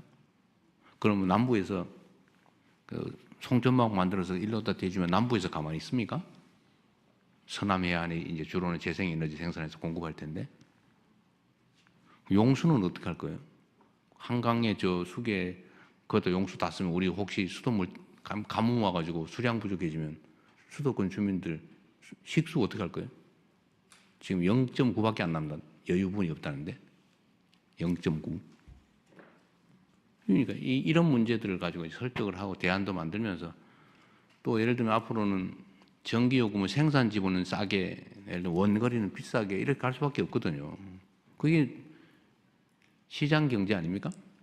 비용이 드는데 요금 차등제가 이제 발생하면 저기 남쪽은 싸지겠죠. 근데 앞으로는 인공지능 산업이라고 하는 게 전기 먹는 하마인데 이 에너지 먹는 하마들인데 에너지 없는데 비싼 거 가지고 있겠어요? 제가 보기에는 자연스럽게 재생에너지 중심 사회로 바뀔 거기 때문에 재생에너지가 많은, 즉 에너지 가격이 싼 송전 안 해도 되는 그 지역으로 갈 수밖에 없어요. 근데 그걸 우리 유도해 가면 되죠. 어쨌든 이런 것도 있고 설득도 있죠. 국가 균형 발전이라는 차원에서 좀 당장은 어렵지만 길게 보면 훨씬 거기가 땅값도 싸고 인건비도 싸고 물가도 싸고 에너지도 싸고 우리가 싸게 해주고 세금도 깎아주고 규제도 완화해주고 인프라 구축도 많이 해주고 저기 교육 연구시설도 많이 만들어주고 사람들의 정주 환경도 많이 개선해 줄 테니까 차라리 글로 가는 게 나중에 장기적으로 낫습니다. 이렇게 설득할 수도 있죠. 이렇게 해서 이제 기업들이나 산업 배치를 좀 몰아가는 것도 이제 해야 되죠. 그리고 이제 그 중에 하나 직접적인 효과가 있는 게 이제 공공기관들인데 아직도 뭐 한 300~400개 있다고 하니까 그 중에 뭐 다 옮길지는 모르겠어요. 어쨌든 다시 또 2차, 3차인가 모르겠는데 하여튼 공공기관 이전을 대대적으로 해야 되는데 저는 뭐 대대적으로 할 생각이에요. 근데 이거를 따로 흩어놓으면 효과가 없어요. 다 주말 되면 서울 온다는 거 아닙니까? 어디 보니까 공공기관 이전해놓고는 서울 가는 전세버스로 주말 되면 서울 가게 차를 대주고 있다 그래서 내가 못하겠어요. 그 공공기관 이전 효과가 없지 않냐 그거. 그래서 이거 좀 몰아서 하되 광역 통합을 하는 데는 좀 우선적으로 더 많이 집중해서 보내자. 이러면 이제 유인이 생기잖아요. 그래서 단발성이 아니라 좀 목표를 뚜렷하게 가지고 재정, 조직, 또 산업 배치 뭐 이런 등등의 여러 가지 장치들을 만들어서 드라이브를 한번 거는 중입니다. 근데 이게 쉽지가 않아요. 잘 안 됩니다. 아까 말씀드렸다시피 정치적 이해관계가 엇갈리기 때문에 일단 정치인들이 결정하는 거잖아요. 근데 그 정치인들이 싫어할 수 있거든요. 또 설득해야 되지만 쉽지 않다. 근데 이번이 기회 같습니다. 물론 이번에 다시 이제 시도지사들이 다 뽑히면 통합하려고 그러겠어요? 안 하고 싶지. 말로는 한다고 할지 몰라도 속마음은 안 하고 싶을 가능성이 많기 때문에 그럼 동력이 붙기가 어렵죠. 그래서 이번이 기회다. 그래서 근데 너무 많이 할까 봐 걱정이에요. 갑자기 막 대구 경북도 한다 그러고 저 부산 경남 울산도 한다 그러고 근데 한꺼번에 하면 이게 재정이 좀 걱정입니다. 너무 한꺼번에 해가지고 저는 한두 군데 될까 말까 이렇게 생각했는데 뭐 4개가 동시에 한다 그러면 이게 약간 재정에 충격이 오는데 그러면 또 수를 또 생각해 봐야죠. 네. 대통령님 원래 시나리오상 제가 읽어야 될 멘트가 아쉽게도 준비된 시간이 그거 좀 이따 다 하세요. 된 것 같습니다. 좀 이따 하시고. 원래는 네, 지금부터는 말씀드리고요. 자유롭게 하시죠. 맞습니다. 네, 다음 질문하실 분 손 들어 주십시오. 네, 그냥 아무나 빨리 하세요. 네, 시간 오마이뉴스 없으니까. 이경태 네. 기자님. 네. 뭐 평소에 마음에 이건 번외니까 평소에 감정 있는 대로 다 해서 제 하세요. 중요한 역할 중 하나가 네, 공정하게 하는 거예요? 마음대로 하세요. 마음대로. 공정과 시간 질문 기회 주셔서 감사합니다. 네. 오마이뉴스 이경태 기자입니다. 네. 그 아 대통령 윤상혁 기자. 오마이뉴스의 이경태 기자입니다. 아 네네. 네. 그 아까 말씀하신 용인 반도체 클러스터 전력 문제 관련해서 질문드리겠습니다. 그 전력이 많이 필요하기 때문에 지금 송전선로 변전소 설치에 관련해서 지금 지역 주민들의 반발이 네. 거셉니다. 특히 입지선정위원회의 어떤 졸속 운영 그리고 비민주성에 대해서 지역민들이 반발이 커지고 이것이 수도권과 비수도권의 어떤 갈등으로도 격화되고 있는데요. 이에 대해서 아까 전에 말씀하신 부분들이 보상책이 될 수는 있겠는데 구체적으로 정부가 어떻게 지역 주민들을 설득하고 어떤 보상을 줄 수 있을지 고민하고 있는지 대통령님의 생각을 듣고 싶습니다. 네. 이건 아까 뭐 미리 말씀드린 거라서 그냥 간단하게 말씀드리겠습니다. 기업들의 배치 문제는 제가 전에도 뭐 자주 말씀드린 건데 정치권에서 부탁한다고 해서 되지 않습니다. 기업은 돈이 되면 부모가 말려도 해요. 돈이 안 되면 아들이 부탁해도 딸내미가 부탁해도 안 합니다. 그게 기업이에요. 경제적 유인이 가장 중요하죠. 누가 오고 손해나는 일을 망할 일을 하겠습니까? 불가능하죠. 기업 입지 문제도 마찬가지예요. 그런 여건을 조성해야죠. 여건을 갈 수 있는 여건을 장기적으로 혜택이 됩니다. 뭐 정부가 가진 수단은 많아요. 그런 얘기 여러분도 있죠. 아시겠지만 시장을 이기는 정부도 없지만 정부를 이기는 시장도 없습니다. 시장과 정부는 그런 관계죠. 용인 반도체 문제가 워낙 규모가 크고 또 이게 뭐 2048년, 50년 뭐 이렇게까지 계획된 거잖아요. 저 죽은 다음에 이길 것 같은데. 왜 웃으세요? 더 살 것 같아요? 자신 없어요. 하여튼 아주 한참 뒤의 일이긴 한데 지금 이제 정부의 정책으로 결정을 해놓은 거를 지금 제가 뒤집을 수는 없어요. 그러나 말씀드린 것처럼 뭐 어쩔 수 없는 환경이 도래할 가능성이 많고 또 일면 지역 균형 발전 차원에서 제 입장이라면 또 뭐 저는 뭐 이제 4년 몇 개월 남았나? 저는 맨날 그거 쉬고 있는데 그 후에 민주당 정권이 재집권을 혹시 하더라도 결국 방향은 뻔하죠. 그럼 지역 균형 발전, 지산 지소, 전기가 생산되는 지역에서 쓰여지게 해야 된다. 이거 대원칙이에요. 이제 지금처럼 이렇게 수도권으로 다 몰아가지고 저 지방에서 전기 생산해가지고 막 송전탑 대대적으로 만들어서 송전하고 이게 안 돼요. 주민들이 가만히 있습니까? 벌써 지역 연대 투쟁체를 만들고 있던데 그 송전탑 대량으로 만들어서 끌어오는 거 안 될 겁니다. 그렇다고 용인에다가 무슨 원자력 발전소 만들 거예요? 가스 발전소 몇 개 만든다고 하던데 그걸 대체 몇 개나 만들어요? 그거 어떻게 감당합니까? 쉽지 않아요. 아까 얘기했는데 용수는 어떻게 할 건데? 그래서 이런 점들을 잘 설득하고 이해하게 하고 또 딴 데 가서 해도 지장이 없거나 손해가 안 나게 아니면 이익이 되도록 만드는 게 정부 역할이죠. 뭐 지난한 일이긴 한데 대한민국 발전의 거대한 방향을 통째로 바꾸는 거라서 에너지가 엄청나게 많이 필요합니다. 말씀드린 것처럼 지방 균형 발전, 그다음에 안정과 평화에 기반한 발전, 모두의 발전, 성장 이게 지금까지 방향은 완전히 반대잖아요, 사실은. 그래서 에너지는 많이 들지만 우리 국민들께서 힘을 모아주시면 또 정부를 믿고 힘을 모아주시면 어쨌든 거대한 방향 전환이 가능할 거다. 네, 그 중에 한 부분이다. 이해해 주시면 좋겠어요. 네, 이번 네. 여성부만 손 들어보세요. 네, 그러나 사회문화 기타 분야의 유튜브 채널 질의 영상이 그래요? 준비되어 있습니다. 아, 미리 네. 녹화까지 해놨습니다. 그래요? 그럼 네, 해야지. 네, 대통령께서는 영상 시청 후 답변해 네. 주시면 되겠습니다. 청년들에게 문화예술 콘텐츠를 제공하고 있는 문화 전문 유튜브 채널 널 위한 문화예술의 질의입니다. 안녕하세요. 문화예술 미디어 널 위한 문화예술의 대표 오대우입니다. 우선 신년사를 통해 문화예술과 K 콘텐츠를 국가 전략산업으로 말씀해 주시고 역대급 예산을 편성해 주신 점 문화예술계의 한 사람으로서 진심으로 감사 말씀드립니다. 9조 원대의 예산 편성이 고무적인데요. 하지만 지원은 하되 간섭은 하지 않는다는 원칙이 현장에서는 종종 의심을 받곤 합니다. 상대적으로 독립적인 기금과 달리 일반 예산의 경우 매년 재정과 정치 상황에 따라서 변동성이 커질 수 있는 위험이 있는데요. 장기적인 투자를 필요로 하는 문화예술 분야에 있어서 어떻게 하면 지원의 안정성을 유지할 수 있을지, 과거 블랙리스트 사건과 같은 외부적 간섭을 차단하고 창작자의 자율성을 보장할 수 있을지 궁금합니다. 뭐 역시 어려운 질문을 하시네요. 근데 이게 저번 질문에 답이 다 들어 있어요. 이미 이제 본인이 원하는 얘기가 있는 거죠. 지원은 하되 간섭하지 않아야 된다.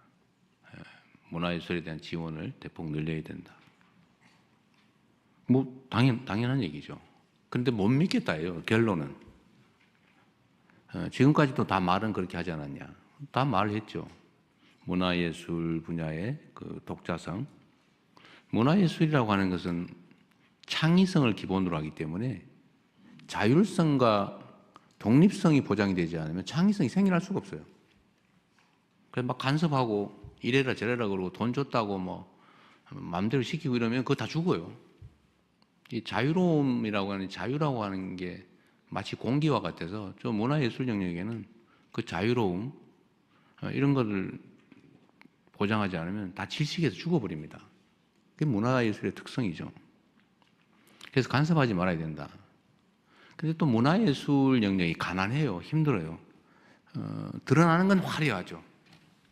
그러나 그거는 정말로 이렇게 큰 나무에 꽃 한 송이 핀 것 같아서 그 꽃 한 송이를 피기 위해서 엄청난 뿌리, 줄기, 가지, 잎의 역할이 있는데 사람들한테 그게 안 보여요. 꽃만 보이죠. 꽃만 딱 아름답지요. 그러나 나머지는 존재를 증명하지도 못하고 사라지거나 그러죠. 스스로 만족감을 느끼면서 거기에 의미를 가지는 경우가 많죠. 그게 이제 문화예술의 위대함이죠. 그런데 이거는 문화예술은 또 한편으로 보면 개인의 창의성과 자발성, 자유로움이 발현되는 거긴 한데 이게 사회에 긍정적 영향을 엄청나게 미치지 않습니까? 사실 어떻게 보면 문화예술이라고 하는 것은 공적 기능을 하는 거예요. 개인의 희생으로 공적 기능을 하는. 그래서 원래 지원은 당연한 건데 잘 안 해요. 지 좋자고 하는 건데 뭐 거기다 왜 하냐 이런 생각이 있을 수도 있죠. 그래서 이 문화예술 분야에 대한 지원도 좋고 지원하면 뭐 그리 잔소리도 많고 간섭도 하고 이래라 저래라 심지어 막 불이익도 주고 괴롭히고 그러니까 이게 어렵죠. 그래도 그 속에서도 이렇게 대한민국의 문화예술이 전 세계에 각광을 받을 만큼 성장한 것은 정말 우리 국민 저력이죠. 위대함입니다. 그래서 의심받지 않도록 노력해야 된다. 그럼 지원은 하되 간섭하지 않는다. 지원은 늘린다. 간섭하지 않는다.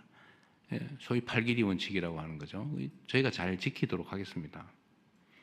결국 정치란 그런 거죠. 정치는 선거할 때 보면요, 마지막 단계가 공약이 다 똑같아요. 좋은 거 다 뺏겨가지고 다 하겠대. 뭐 지키지 못할 약속도 수없이 하죠. 그 말대로 하면 막 완전히 천국이 되게 생겼는데, 천당이 되게 생겼는데, 근데 문제는 안 지킨다는 거죠. 또는 못 지키는 거죠. 결국 신뢰의 문제다. 저는 정말 지킬 수 있는 공약만 하려고 평생을 노력했는데, 그래서 경험으로 알게 된 게 있죠. 헛공약, 과장된 공약 해봐야 표가 별로 안 된다. 또 한편으로는 정말 지킬 수 있는 공약만 했는데 잘 안 믿더라. 결국 먹어봐야 맛을 안다. 결국 신뢰죠. 그래서 제가 지킬 수 있는 공약만, 약속만 하고 말한 건 정말로 지키려고 노력했고, 그게 이제 큰 자산이 됐는데, 이 문화예술 분야에 대한 제가 지원하되 간섭하지 않는다. 그리고 지원을 대폭 늘린다. 그리고 문화예술계 내에 기득권 구조도 있거든요. 문화예술계 내에 이 기득권 구조도 타파를 해서 정말 많은 문화예술인들이 조금이라도 자유로운 환경에서 지원을 받아가면서 자신들의 창의성을 발휘할 수 있도록 하겠다는 약속은 제가 지키겠다. 그 말씀을 드린 걸로 답을 대신하도록 하겠습니다. 그리고 지금 뭐 9조 원 많다고 하는데 제가 보기에는 많지 않아요. 지금 이제 우리가 이제 문화에 기반한 성장까지 얘기하지 않습니까? 지금 수출 기업들이 물건을 팔아서 이제 대한민국 경제가 살아가고 있는데, 수출 기업들이 막 물건 선전을 열심히 외국에다 돈을 엄청나게 주고 광고를 하는데 그 별로 큰 효과가 없어요.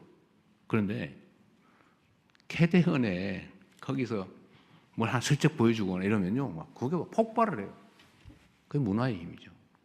한국의 문화, 한국의 음식, 한국의 감성, 또는 한국의 풍경, 한국의 행동, 태도, 이런 게 이제 문화를 타고 이제 알려지면 그냥 한국 좋아, 한국 물건 좋아, 한국 스타일 좋아, 한국 음식 좋아, 이렇게 되는 거예요.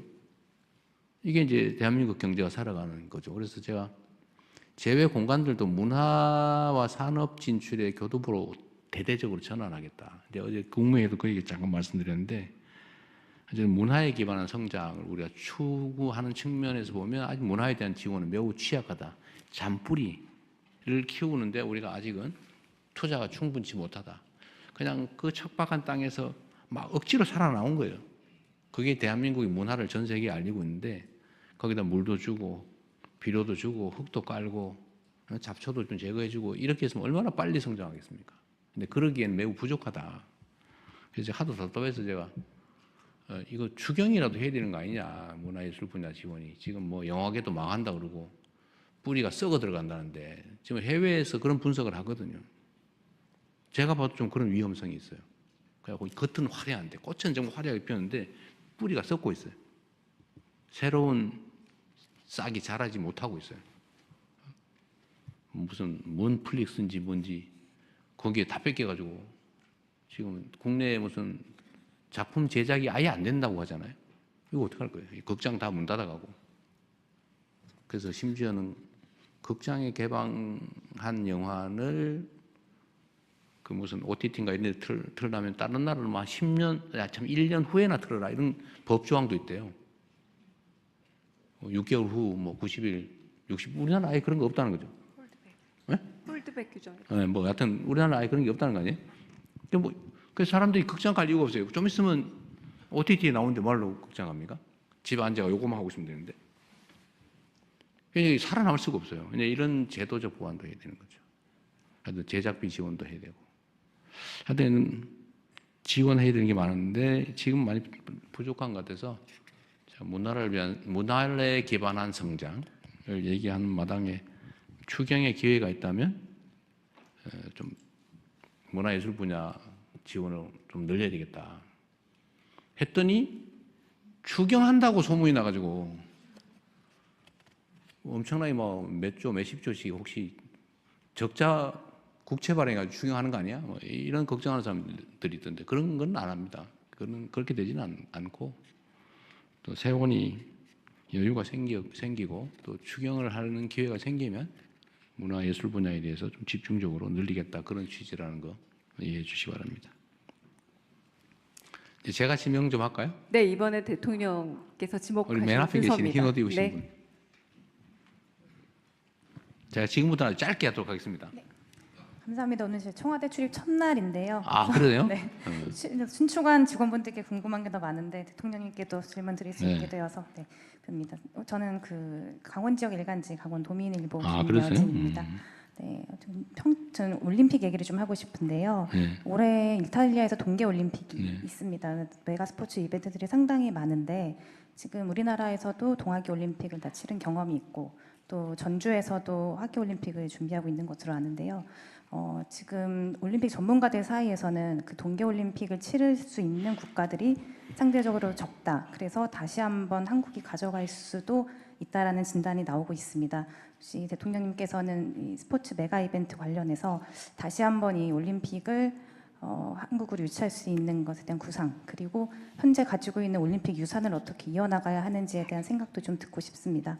평창 올림픽의 경우는 평화도 그렇고 문화도 그렇고 여러 레가시가 많은데요. 네. 좀 이어가는 노력이 좀 부족한 것 같아서 그에 대한 구상 네. 듣고 싶습니다. 이번에 그 이탈리아가 올림픽을 3번째 연다고 하는 것 같아요. 대한민국도 이제 88 올림픽을 통해서 국제적으로 많이 알려지고 그 외에 이제 스포츠 강국으로 계속 성장 발전해 왔는데 앞으로도 저는 국제 대회들 가능하면 좀 열어 나가는 게 국가 발전에 도움이 된다고 생각합니다. 가능하면 유치하도록 노력해 보겠습니다. 네, 또 네. 더 빨리빨리 해서 합시다. 네, 이번에 제가 좀 경향신문 정원보 기자님. 네. 네, 경향신문 정원보 기자입니다. 저는 검찰 개혁 좀 여쭤보고 싶은데요. 그러게 그 얘기를 왜 안 하나 그랬어요. 네, 그래서 기다렸습니다. 그 공소청법하고 중수청법 이제 정부안이 나왔었는데 대통령께서 지시하시기는 여당에는 숙의를, 정부에는 수렴을 지시하셨는데요. 여기 법안 자체에 대한 대통령의 평가에 관해서는 들은 바가 없는 것 같습니다.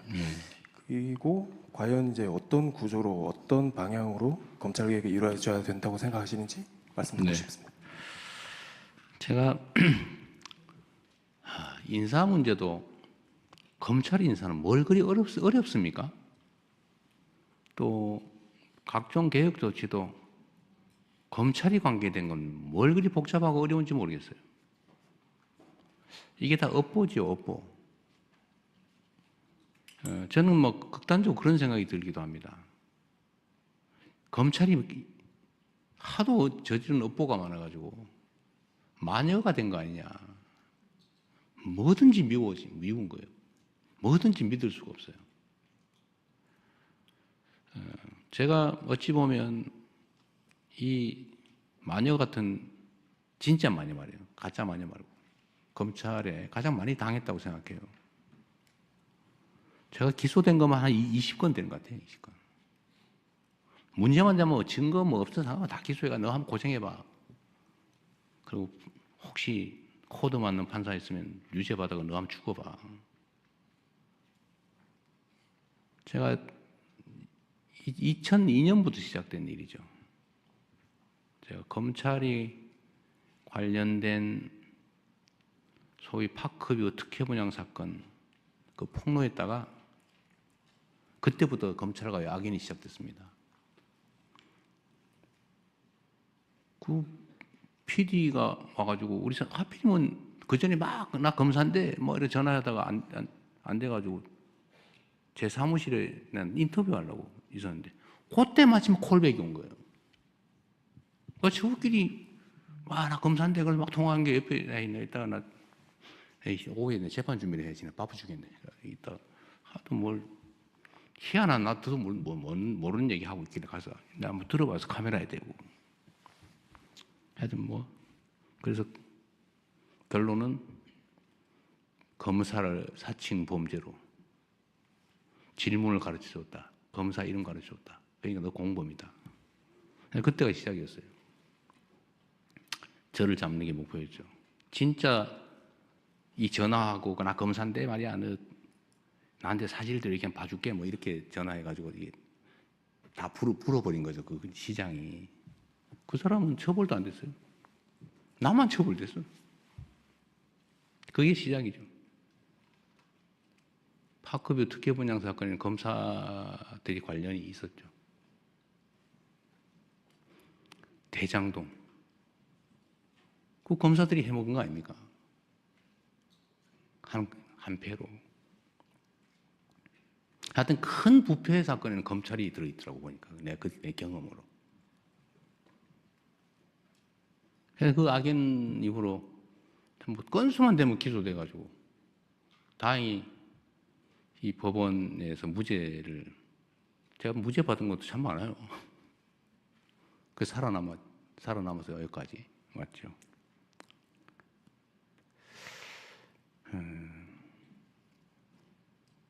근데 검찰은 첫째 문제는 있는 사건을 덮는다. 그래서 그 얘기했죠. 사건을 덮어서 돈을 벌고 사건을 만들어서 성공한다. 없는 사건 만드는 것도 실력이에요. 막 쥐어짜가지고 뭐 그러다 막 자살하고 죄진 사람 잡아다가 느껴봐 줄 테니까 한번 얘기해봐 이래가지고 조작해가지고 없는 사람 집어넣고. 하여튼 덮는 것도 힘이고 만드는 것도 힘이죠. 근데 이걸 너무 많이 해가지고 결국 온 국민들이 의심하고 검사는 아무것도 하지 마. 지금 그렇게 된 겁니다. 제가 권력이라고 하는 건 부패나 남용의 가능성이 얼마든지 있기 때문에 그래서 삼권 분립도 하는 거예요. 한 사람이 다 권력은 위험하잖아요. 견제와 균형을 이루어야 된다. 권력은 언제든지 부패하기 때문에 남용되기 때문에 그래서 남용의 여지를 줄여야 된다.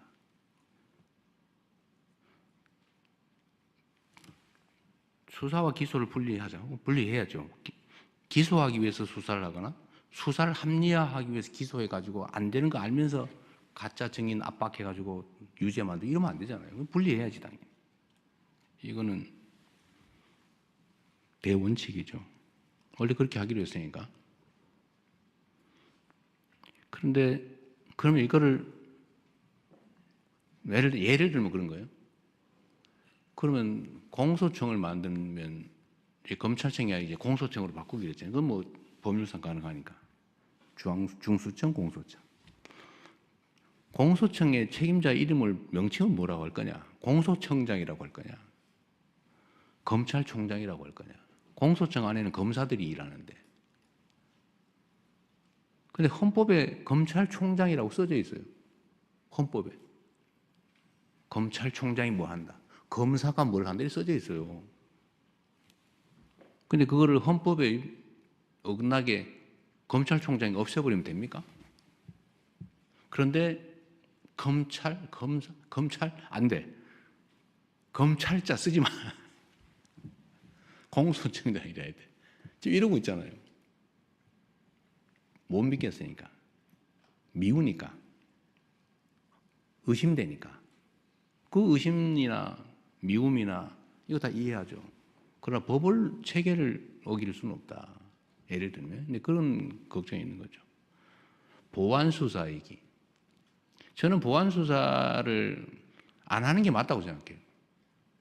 그러나 예외적으로 필요한 경우가 있어요. 공소시효가 이틀밖에 안 남았는데 예를 들면 송치가 왔어요. 이틀밖에 안 남았어. 간단하게 어디 물어보면 돼. 예를 들면. 그런데 이거를 보완수사가 전면 금지가 되면 경찰로 다시 보내고 가는데 이틀, 오는데 이틀 하고 끝나버려요. 예를 들면 이런 경우 어떡할 거예요? 간단하게 확인하면 될 일을. 그런 경우에 남용의 가능성을 봉쇄하고 없애고 아주 예외적인 경우에 남용의 여지가 없게 안전장치를 만든 다음에 그런 거 정도는 해주는 게 실제로 국가 업무를 효율적으로 처리하는 길이기도 하잖아요. 이 검찰개혁의 핵심은 검찰한테 권력을 뺏는 게 목표가 아니에요. 그건 수단과 과정이죠.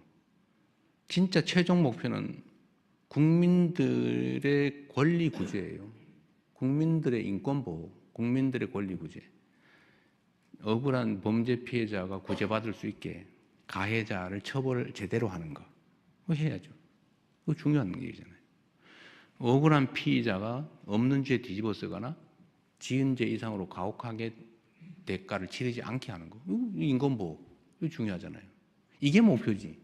누군가의 권력을, 조직의 권력을 뺏는 게 목표가 아니란 말이에요. 그건 수단과 과정이죠. 근데 이게 용서가 안 되는 분들이 있어요. 이해해요. 이때까지 저지른 일이 있으니까.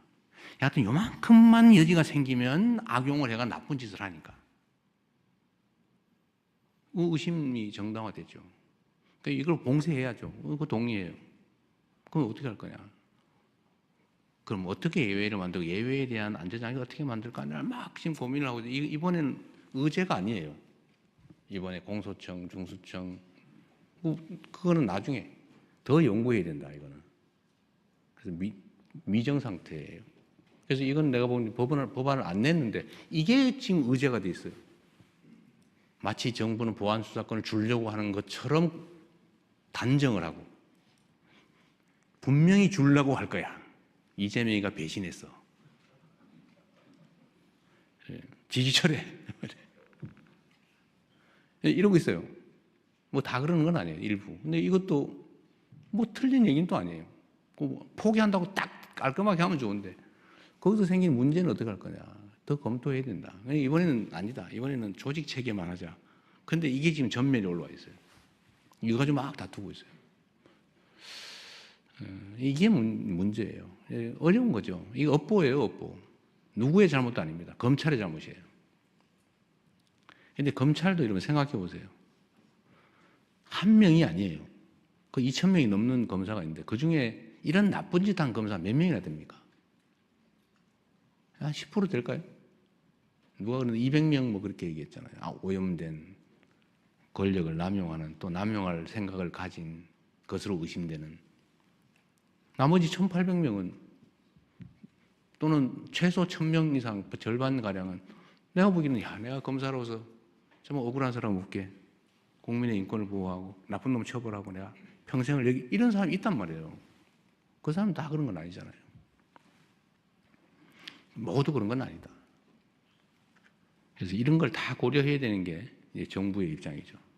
저는 이 세부적인 내용을 다 물론 다 제가 검토하진 않아요. 그걸 물론 보고는 봤지요. 이렇게 얘기하고 있습니다. 그래요. 정부에다 맡겨놨으니까 얘기를 하고 정부안이 최종안이 될 수도 없잖아요. 입법은 국회가 하고 분명히 논쟁이 막 벌어질 텐데 그렇다고 해서 그 논쟁이 두려워서 그냥 검사의 모든 권력을 완전하게 뺏는 방식으로 그렇게 해놓으면 나중에 책임은 어떻게 질 건데요? 정치는 그래도 되죠.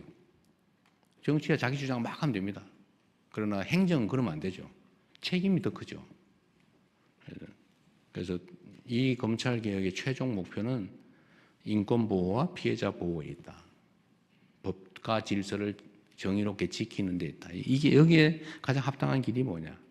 남용의 가능성을 봉쇄해야 된다. 오케이. 그러나 효율성이 제거돼서도 안 된다.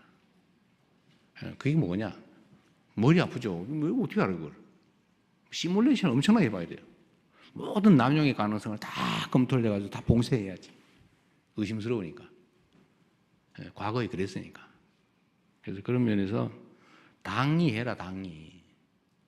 당도 집권 세력의 중요 부분이잖아요.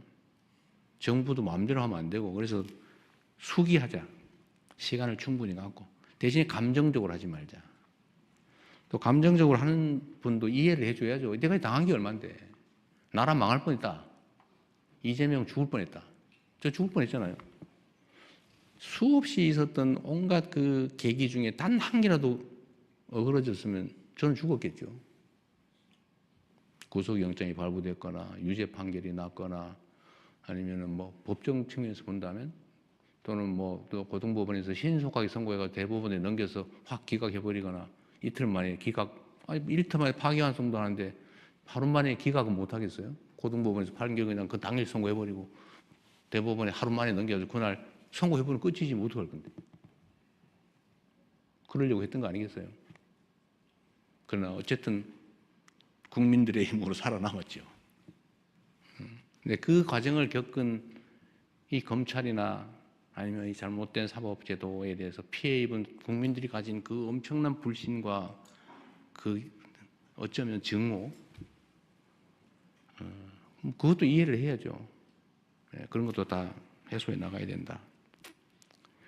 그리고 사법에 대해서도 내가 얘기 나왔으니까 말씀드리는데, 저는 불이익을 받은 것도 있고 혜택을 본 것도 있지만 혜택 본 게 훨씬 많아요.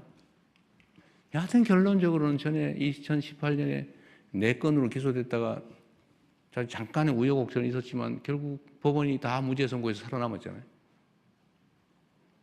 그리고 법원은 그 후에 전 정권에서 벌어진 일도 보면 여튼 위증교사도 참 저는 참 기가 찰 일인데 그 무죄 선고 났잖아요.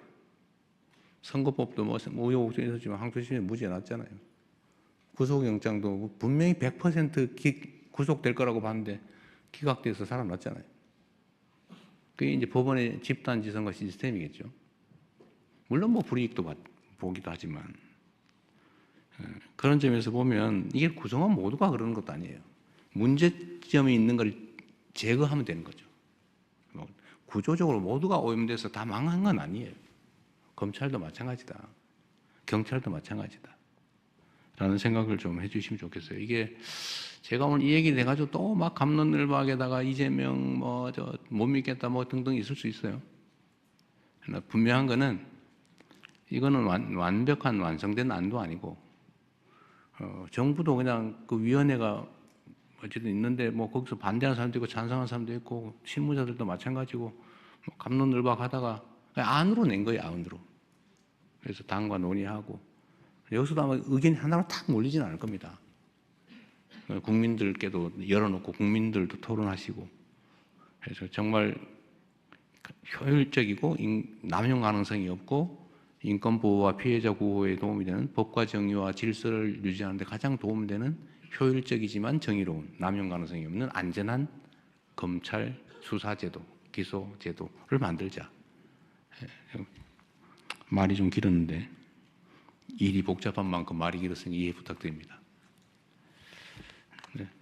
어쨌든 당에서 또 국회에서 정부가 또 국민들께서 함께 토론하고 그 결과를 또 전문가들이 검증하고 뭐 그렇게 10월까지는 또 여유가 있으니까 너무 급하게 서둘러가 체하지 말고 충분히 의논하시면 좋겠습니다.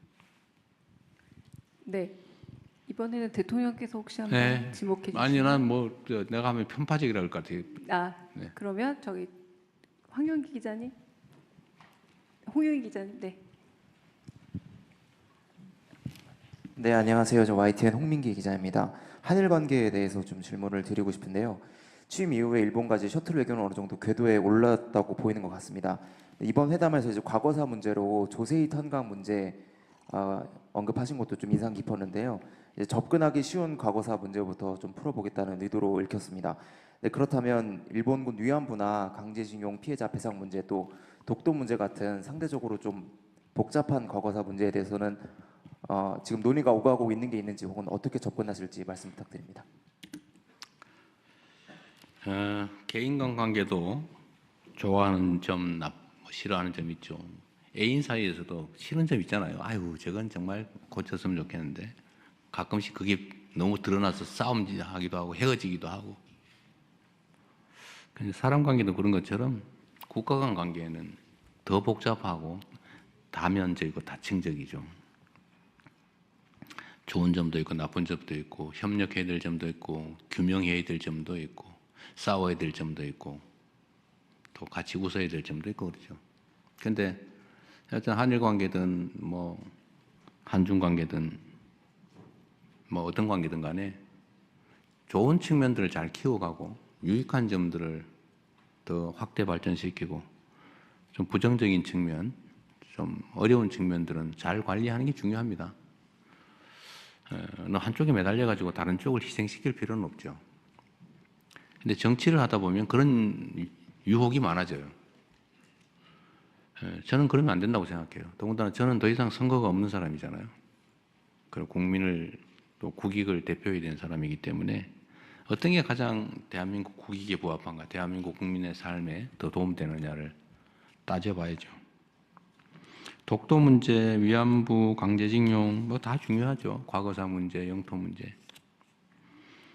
그러다 그걸 전면에 내세워서 싸우자고 가면 아마 국내 여론 결집에 도움이 될지도 모르겠어요. 그러나 그게 궁극적으로는 국익에 더 도움되지는 않는다. 플러스 마이너스를 종합적으로 해봤을 때 하나씩. 그리고 이때 국제관계라고 하는 것도 일방적이지 않잖아요. 우리 마음대로 할 수 있는 게 없어요.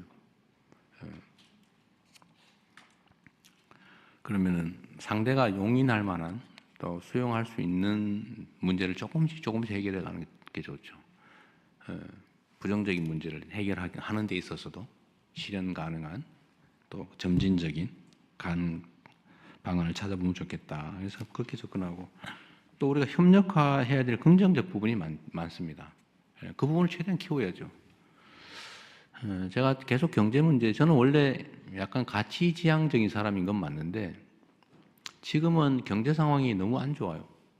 국민들의 삶이 너무 어려워서 일단 경제 상황을 개선하는데 민생 개선에 주력해야 되겠다는 생각이 들고 이 외교 문제가 민생 개선에, 경제 상황 개선에 크게 도움이 되기 때문에 또 한일 협력, 경제 협력, 교류 협력 여기에 좀 주력하려고 합니다. 어디에 더 비중을 두냐는 문제겠죠. 그러다가 포기하지는 않을 겁니다.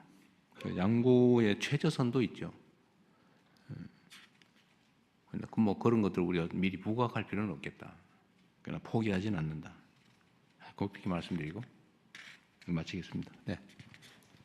네, 또 질문 받겠습니다. 거의 모든 분들이 지금. 근데 왜 손이 갈수록 늘어나요? 네, 갈수록 늘어나고 있습니다. 평소에 우리 대변인께서 충분히 설명 안 해서 그런 거 아니에요? 네, 제가 더 열심히 하겠습니다. 네, 저기 뒤에 연합뉴스 황영 기자님. 예, 기회 주셔서 감사합니다. 연합뉴스 황윤기 기자입니다. 저는 코스피 지수에 관해 여쭤보려고 하는데요. 코스피 지수가 어제 4,900선을 돌파해서 5,000을 목전에 두고 있습니다. 대단한 성과이지만 상승폭이 첨단 기술 위주의 일부 종목에 집중되고 펀더멘털의 뚜렷한 개선이 없어서 다시 급격한 하락을 우려하는 목소리도 있습니다. 대통령께서는 임기 취임 후에 지금의 코스피 상승을 어떻게 평가하고 계신지, 그리고 한국 경제가 이 정도 수준의 코스피를 계속 유지할 수 있을 것으로 분석하고 계신지 여쭙습니다. 특정 섹터 또는 특정 종목 중심으로 오른 거 아니냐. 그러니까 급격하게 내릴 수 있지 않냐. 약간 논리 무슨 것 같아요? 즉 대부분의 종목은 오르지 않았다. 그럼 떨어질 일도 없겠죠. 그게 문제이긴 해요. 모두가 다 오르면 좋죠. 근데 주식시장은 본질적으로 모두가 다 오를 수 없어요. 개선되는 업종도 있는 것이고 개선되지 못하는 업종도 있는 것이고 저평가된 종목도 있고 고평가된 종목도 있죠. 주식시장은 세상 만사만큼이나 다종다양하죠. 안 오르는 것보다 오르는 게 낫죠. 오르는 데는 또 오르는 이유가 있기 때문에 또 내리는 데는 내리는 이유가 있기 때문에 이게 급격하게 뭐 그렇게 쉽게 막 지 마음대로 왔다 갔다 하진 않아요. 그게 그리 간단한 게 아닙니다. 그리 쉬우면은 과거에 왜 3,000포인트도 못 넘어가지고 이렇게 고생했겠어요? 넘긴 넘었군요. 저는 코스피 지수가 앞으로 어떻게 될 거다라는 걸 예측할 수는 없어요. 저도 모르죠. 전문가들도 못 맞히던데. 그러나 기본적인 얘기는 할 수 있어요. 제가 선거 전에 드렸던 말씀 그대로입니다. 대한민국은 저평가되어 있다. 객관적 지표상 명확하다 그거는. 보통 한 절반에 가깝게 저평가되어 있다고 얘기했죠. 지표도 그래요. 예를 들면 뭐 핵심적인 지표가 주가 순자산 지수 PBR이라고 그러나요? 누가 PBR, PER 잘못 말했다가 엄청 혼나고 있던데. 뭐 그럴 수도 있지 그거를. 저도 가끔 헷갈리는데. 현재는 주가 순이익 지수 PER 이게 엄청 낮잖아요. 대만보다 낮단 말이에요. 저개발 국가보다 낮아요. 대한민국이니까. 왜? 대한민국이니까. 그 핵심 이유가 뭐냐? 제가 그거는 제 나름대로 분석한 이유는 몇 개가 있죠. 첫째, 한반도의 평화 리스크. 저기서 막 총알이 왔다 갔다 하고 막 맨날 전쟁할 듯 하는데 그게 한국 주식 살 거예요. 대만 주식 살 거예요. 대만도 저기 중국이 뭐 침공을 하네 만에 그러긴 하지만 우리보단 덜하다. 뭐 차라리 뭐 일본 거 사죠. 예를 들면 미국 거 사지. 이 평화 리스크. 두 번째로는 저 한국 주식은 못 믿겠더라. 경영 리스크, 지배구조 리스크. 갑자기 떼가지고 분리 상장해가지고 자기들이 다 먹어보고 알맹이를 쏙 빼가더라. 내가 분명히 송아지 밴 암소를 샀는데 송아지가 주인이 남이요. 이거 화 나요 안 나요? 그 송아지 소를 왜 삽니까? 안 사죠. 경영 리스크, 시장 리스크. 이 맨날 주가 조작하고 있어요. 믿을 수가 없어요. 그리고 이제 대한민국 경제가 어디로 갈지 몰라요. 정치 리스크죠. 이게 뭐, 나라가 어디로 갈지를 아무도 모르고 뭐 우왕좌왕하는 것 같아요. 이 네 가지 때문에 저평가되고 있는데 요거를 해서 해결하면 개선되잖아요. 그런데 제가 그래서 선거 전에 말씀드렸잖아요. 그냥 정권이 바뀌는 것만으로 3,000원 넘어갈 거다. 왜냐하면 이 중에 정치 리스크가 해결될 거거든요. 그리고 혹시 평화 리스크가 그것도 뭐 전쟁하자고 그러고 막 무인기 띄우고 무슨 전투 헬기 막 국경선에 막 왔다 갔다 떼지어 왔다 갔다 하고 막 이거 안 할 거 아니에요. 그다음 지배 구조는 고칠 가능성이 있는데 주가 조작은 혹시 규제될 수도 있는데 이런 기대만으로 3,000 넘어갈 거다. 3,000 넘잖아요. 대신에 이 네 가지를 지금부터 집중적으로 정부가 하지 않습니까? 진짜 주가 조작하면 집안 망한다는 걸 확실히 제가 보여줄 거예요. 근데 그냥 주가 조작하는 사람 정신 차리라니까요. 우량주 장기 보유하세요. 그 정신에. 그러니까 이거 없어진다. 경영 지배 리스크 그거 없애야죠. 공정하게. 한 주를 가진 주주나 100주를 가진 주주나 한 주에 대해서는 똑같이 취급한다. 이거 확실하게 보여주면 매수가 늘어나겠죠. 지금 하고 있잖아요. 법도 바꾸고 제도도 바꾸고 평화 리스크 지금 무슨 저자세니 뭐 이런 소리 많이 하던데 그럼 고자세를 한 방 뜰까요? 북한하고? 그 바보 같은 그것도 신문 사설이라고 그런 걸 쓰고 있어요. 예? 고자세를 한 판 붙어줘 그냥? 그럼 경제 망하는 거예요. 누구 말대로 가장이 뭐 성질 없어서 그냥 직장 열심히 꾸벅꾸벅 다닙니까? 다 삶에 도움이 되니까 참을 건 참고 또 설득하고 다독거리면서 이렇게 평화적인 정책을 취해 나가면 이것도 앞으로 계속될 거니까요. 이런 리스크가 줄어들잖아요. 똑같이 평가만 돼도 여러분이 계산해 보세요. 근데 그 숫자를 말하기는 좀 그래서 제가 4,000 얘기를 했던 거예요. 근데 5,000 얘기는 솔직히 아니고 5,000을 바라보는. 근데 5,000을 넘게 생겼어요 지금. 근데 거기는 요인이 있죠. 우리가 예측 못했던 게 있어요. 인공지능과 반도체 분야에 예측 못한 정도의 화랑이죠. 그건 예측 못했던 거예요. 근데 그 부분이 집중적으로 지금 영향을 미치지 않습니까? 그래서 5,000을 넘어가네 만에 그러고 있는데 오늘 아까 보니까 떨어졌던데 많이 안 떨어지더라고 보니까. 속이 말해서 대기 매수세가 엄청 있다는 거죠. 어제 밤 분위기로는 확 떨어졌어야죠. 그죠? 어제 미국장이나 국제 정세에 비춰보면 대폭락을 했어야 되거든요. 지금 얼마 떨어졌는지 모르겠는데. 하여튼 그게 우리 장의 지금 현재 상황이죠. 그리고 저는 이게 주가를 뭐 인위적으로 부양하는 게 아니고 정상화가 중요하다고 본 게 제가 그때도 선거 전에도 말씀드렸던 건데 국민의 재산을 늘리는 겁니다. 국가의 부를 늘리는 거예요. 대한민국 기업이라는 이유로 똑같은 기업이 왜 싸구려 취급을 당합니까? 아니, 똑같은 금 한 돈 반지인데 이재명이가 가진 거는 2만 원이고 저분이 가진 거는 5만 원 또는 저분이 가진 건 80만 원이에요. 왜? 말이 안 되잖아요. 가난하잖아요. 제 가격 받아야지. 내가 가지고 있는 반지가 한 돈짜리인데 이거 80만 원짜리야 라고 평가받으면 내 재산이 수십 배 늘어난 거 아닙니까? 근데 이게 왜곡돼 있었단 말이에요. 이거 정상화 중요하잖아요. 이게 정상을 찾아가는 중이라고 저는 생각해요. 정상을 찾아가는 중. 그리고 이제 혹시 대폭락이 오지 않을 그건 저도 모르죠. 그러나 뭐 투자는 신중하게 자기 판단하에 해야죠. 제가 전에도 말씀드렸지만 제가 첫 주식 투자를 본의 아니게 소형 작전주를 샀다가 대성공을 하는 바람에 간이 부어가지고 그 다음에 마구 소형 주를 마구 샀다가 IMF를 맞아서 어떻게 됐겠어요? 그때 제가 풋 옵션 거래까지 했었어요. 선물을 넘어서서 선물도 하고 풋 옵션까지. 근데 IMF를 맞았으니까 어떻게 됐겠습니까? 풋 옵션을 팔았는데 1,000원, 2,000원 벌겠다고? 완전히 막 엉망진창이 돼서 전 재산을 날렸는데 그 다음부터 교과서대로 해서 본전 찾았다고 했잖아요. 여튼 주식 투자는 각자가 알아서 잘 해야 되는 일이다. 아무도 책임져 주지 않는다. 정상화는 꼭 필요하고요. 정상화 과정 중에 있다.